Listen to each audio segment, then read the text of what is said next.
ఒక చిన్న, ప్రశాంతమైన గ్రామంలో హరిత క్షేత్రాలు మరియు ఎత్తైన కొబ్బరి చెట్లు మధ్య రాము అనే ఓ బాలుడు ఉండేవాడు.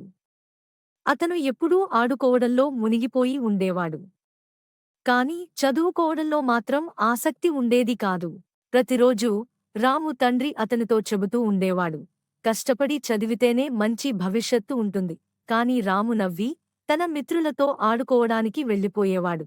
ఒకరోజు రామునికి జీవితపాఠం నేర్పాలని తండ్రి నిశ్చయించుకున్నాడు. అతన్ని పొలంలో పని చేయమని పంపాడు. మండుటెండలో రాము ఒక పెద్ద గడ్డి మొప్పు తెస్తాడు. అలసిపోతాడు. గంటల తరబడి శ్రమించి రాము ఓ వృక్షం కింద కూర్చొని పూర్తిగా అలసిపోయాడు. చెమటను తుడుచుకుంటూ తన తండ్రి చెప్పిన మాటలు గుర్తుచేసుకున్నాడు.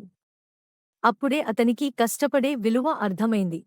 ఆ రోజు నుండి రాము పూర్తిగా మారిపోయాడు. అతను పట్టుదలగా చదవడం ప్రారంభించాడు.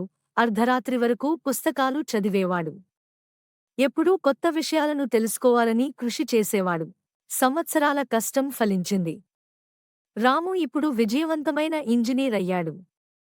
తెల్ల చొక్కా ధరించి అతను తన సొంతంగా రూపకల్పన చేసిన గొప్ప భవనం ముందు గర్వంగా నిలబడ్డాడు.